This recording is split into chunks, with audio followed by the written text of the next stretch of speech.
What if every exorcism was fake, but the devil was real? A baby marked by destiny, 30 years later, unknowingly returns to the place where the devil has been waiting for him. They thought they were saving the world. Instead, they unleashed pure evil. Today I'm going to show you a terrifying horror mystery movie called Hellhole, a dark story filled with secrets, hidden truths, and shocking discoveries awaits. Stay with short recap as we uncover this mysterious journey. During a solar eclipse in 1957, a priest covertly slips into a church carrying a crying newborn baby who bears a unique mark on his left chest. After placing the infant on the altar, the priest begins to pray. The moment he finishes, he brandishes a dagger and levels it at the child, declaring the baby to be an evil seed. Suddenly, armed militiamen storm the church and order the priest to drop his weapon. Desperate, the priest pleads with them, insisting that they simply do not understand the gravity of what he is doing. Left with no other choice, the soldiers shoot the priest dead and rescue the baby. Arrival at the sanatorium. 30 years after the fatal incident, an undercover priest and exorcist introducing himself as Father Merrick steps off a bus onto an eerie, desolate highway. He consults a map and smokes a cigarette before finally arriving at a remote church. There, he is warmly welcomed by a monk named Prior Andre, who expresses immense gratitude that Mark has willingly joined them. Looking around the interior, Merrick notices a number of other priests. The prior explains that the church actually operates as a sanatorium, a specialized refuge where individuals suffering under the devil's influence are brought to be healed. Furthermore, the priests residing within refer to themselves as monks of a brotherhood and live communally inside the facility. The prior then introduces Merrick to Brother Dawood, renowned as the sanatorium's resident jack-of-all-trades. The three men convene inside an isolated storage area to go over standard procedures. Dawood offers Merrick a set of rosary beads, but Merrick respectfully declines, insisting that he brought his own. While inspecting Merrick's suitcase, Dawood confiscates his cigarettes. The prior then escorts Merrick to his living quarters, assuring him that despite the complete lack of electricity or telephones in the area, he will be perfectly comfortable during his stay. Secrets in the shadows. Following the prior's departure and final reminders, Merrick settles in. As he changes his clothes, his bare chest reveals the same unusual scar, proving he is the very infant rescued from the shooting 3 decades ago. He pops open a hidden compartment inside his suitcase to reveal contraband he smuggled onto the premises. A pistol, a flashlight, and a small newspaper clipping detailing a missing woman. Just as he puts the items away, a bell tolls, calling all monks to gather in the dining area. At dinner, the prior leads a prayer before the priests begin eating. Merrick stares suspiciously at his bowl, entirely put off by the food's unusual taste and bizarre odor. However, seeing the other priests eating without issue, he forces the strange-looking meal down. After dinner, Merrick continues touring the sanatorium, passing several different chambers that house individuals said to be possessed. In one specific chamber, he spots a woman and a priest inside. He lingers to stare at the woman briefly before returning to his quarters to take a shower. Completely unnoticed by him, the crucifix hanging in his room subtly begins to rumble. The next day, Prior Andre orchestrates a formal exorcism session. Merrick joins the rest of the monks inside a room illuminated entirely by candles. He immediately recognizes the subject. It is the same woman he had observed in the chamber the night before. Tied securely to a bed and staring blankly at the ceiling, she is surrounded by the gathered monks. From across the room, Father Piotr, the vice prior and Andre's second-in-command, prepares a camera to record the ritual. Before beginning, Prior Andre comforts the woman, assuring her she will be healed through their intervention. The exorcism begins as the prior sprinkles her with holy water, causing her to wince. As the prior transitions into a Latin prayer, the other monks follow his lead, and the woman slowly begins thrashing around the bed. As the chanting intensifies, the woman violently rears up and snarls at the prior. The bed shakes ferociously as she wails and shudders in a frantic state.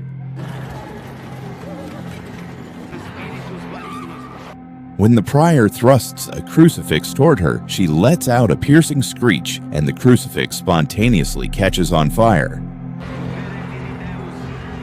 Following the dramatic exorcism, Merrick returns to his room to wash his face. As he gazes into his mirror, the glass shatters violently at his mere touch, freezing him in absolute shock. Moments later, the door to his wardrobe mysteriously swings open, accompanied by a low, guttural growl. Frightened, Merrick wanders out into the facility's hallway, eventually discovering a mysterious door tucked away in a corner. Just as he attempts to enter, Dawid intercepts him, informing Merrick that entry is strictly forbidden unless he is personally invited by the prior. Merrick obediently backs away. At dinner time, the monks are served the same strange-tasting food. This time, Merrick is completely unable to digest it and throws up as soon as he returns to his room. A sudden sharp ache flares in his jaw, prompting him to yank out a tooth. To his utter horror, the tooth cracks open to reveal a buzzing fly. Panting frantically, he inspects his mouth in his shattered mirror. Later that night, Merrick sneaks back to the mysterious door. Snapping off a small pointed piece of metal from his rosary cross, he expertly picks the lock and slips inside, discovering that the room is actually the prior's private office. While quietly inspecting the shelves, he notices a tiny hole hidden within a painting. The moment he touches it, the wall clatters and shifts, revealing a secret room. Inside, he finds a small storage space containing a television and several cassette tapes. He plays one of the tapes and watches a pre-recorded video of the very woman who was supposedly exorcised that morning. Slipping out of the office, Merrick heads directly to the room where the exorcism took place. Searching the space, he uncovers a hidden mechanical rig designed to shake the bed, and a machine used to generate the howling wind. Picking up the burnt crucifix, he finds a lighter strapped behind it that was used to ignite the flames. Realizing that the entire exorcism was a highly orchestrated stage play, a deeply confused Merrick returns to his room and hides his wall's crucifix inside a cabinet. The following day, the prior gathers the monks for another prayer meeting and unexpectedly calls Merrick to the front to lead the penitential act. Merrick steps up hesitantly. When the prior commands him to recite the prayer in Latin, Merrick haltingly obliges, stringing together entirely random Latin words. Recognizing the bluff, Prior Andre cuts him off and instructs Father Piotr to take over instead. At dinner, Merrick inadvertently chews on strands of hair buried within his bowl of the strange food. Gagging and coughing violently, he rushes to spit the meal out. When he retreats to his quarters, he looks to his side and is chilled to find that the crucifix has been inexplicably hung back on his wall. Overcome by anxiety and a sense of impending danger, Merrick retrieves his pistol from his suitcase, tucks it into his pocket, and burns the newspaper article regarding the missing woman. Strolling the halls, Merrick lets out an exasperated sigh, totally unable to comprehend the bizarre happenings within the sanatorium. Frustrated, he forcefully yanks at a set of chained gates. Looking outside, he catches sight of a few monks digging a grave for a casket. He hurries back to the individual chambers to check on the possessed woman, but finds her room completely empty.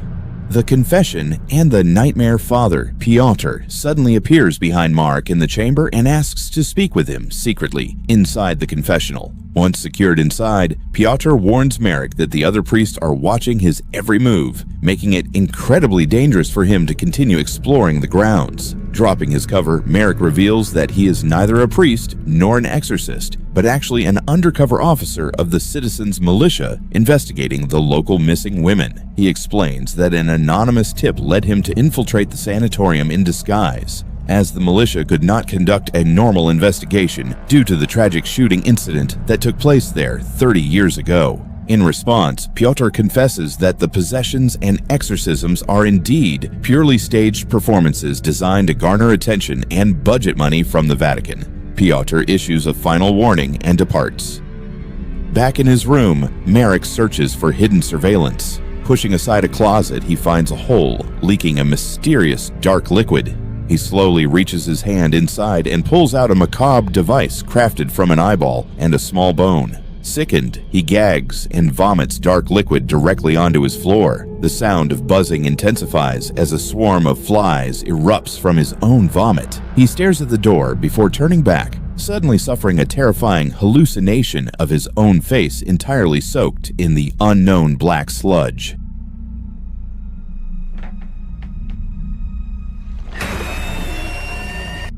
Deep in the night, Mark sneaks out to the graveyard to locate the exorcised woman. He digs through the freshly covered dirt, only to discover the casket is completely empty. Without warning, Father Dawid emerges from the shadows and throws a cloth over his head. Merrick wakes up tied securely to his bed. All of his hidden belongings, including his pistol, have been discovered and confiscated by the monks. Dawid watches him struggle helplessly against the ropes before the prior enters the room carrying 4 portions of meat. The prior expresses his grave disappointment over their failed collaboration, and the 2 men proceed to force-feed Mark the meat. Choking and gagging, Merrick ultimately loses consciousness. He awakens later that night to find that Dawid has dozed off in his chair. Seizing the opportunity, Merrick untangles himself from the ropes to escape. Dawid wakes up and catches him in the act, sparking a violent wrestling match. After a brutal struggle, Merrick overpowers Dawid, throws him to the floor, and shoots him dead.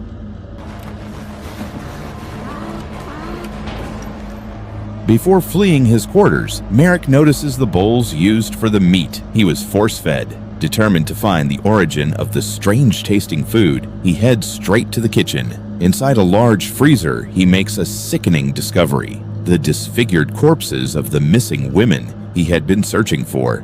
It suddenly dawns on him that he and the entire Brotherhood have been actively consuming the women's organs all along. At that moment, he bumps into Piotr, who had come looking for him. Both men stare in absolute shock at the grisly sight, more determined than ever to escape. Merrick is halted when Piotr calls him over to an ancient library. Pulling out a dusty tome, Piotr reveals a ritual concerning the Chosen One. According to the text, the Chosen One is an entity born during an eclipse who must be immediately killed with a dagger. If he survives, the Chosen One is destined to devour 7 sinners and drink the blood of an innocent. Once the ritual is complete, the Chosen One will transform into a world-ending demon. Piotr theorizes that Mark is this exact Chosen One, and that the prior and his monks are secretly a satanic cult working to complete the ritual and summon the devil. Flipping through the pages, Merrick sees a drawn image perfectly matching the scar on his chest. Despite the evidence, he denies the insane tale in disbelief, and the 2 men devise an immediate escape plan.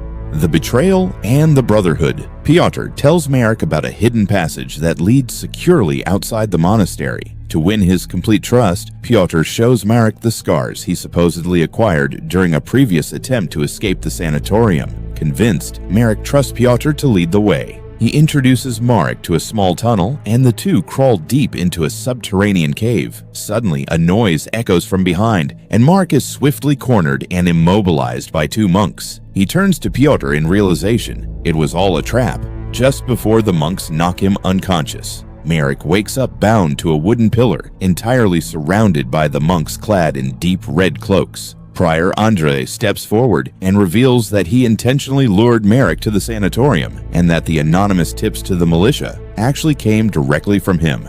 The prior apologizes for the elaborate deception, but insists their actions stem from good intentions. The Brotherhood believes that God and the devil sit side by side with a mutual understanding. He explains that it is not the devil, but human beings who are truly evil, and they have long deserved divine punishment. The monks believe that a literal gateway to hell exists at the bottom of the nearby well, which is exactly why the sanatorium was built on this specific plot of land. The Brotherhood has waited 800 years for Merrick, the Chosen One, to come into existence. They intend to complete the ritual so the devil can emerge from the well and possess Merrick's body.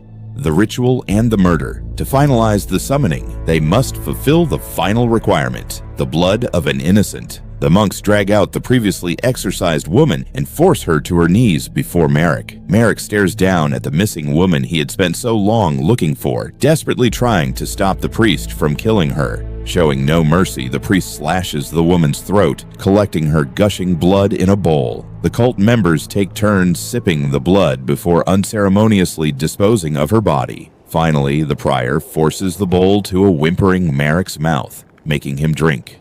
As the prior leads a prayer, the church monks chant in unison to call upon the devil. However, after all the chanting concludes, absolutely nothing happens. Mark lets out a weak cackle. A confused prior Andrei asks Pyotr if they somehow missed a step. Pyotr reviews the ancient tome but finds no additional instructions. Realizing that the ritual has entirely failed, Pyotr becomes deeply upset and subtly shifts the blame onto the prior. Addressing the anxious monks, Pyotr admits a mistake was made on their end and orders them to return to their quarters and pretend the next day like nothing happened. Worried that the militia will soon come looking for the missing undercover officer, Pyotr approaches Merrick, apologizes, and viciously stabs him with a dagger. He stares coldly at Merrick until he loses consciousness. The monks then untie his limp body, drag him to the courtyard, and throw him down the well. Later that night, an incredibly frustrated prior Andrei drowns his disappointment in liquor and chain smokes, completely failing to notice that the cross on his wall has inverted itself.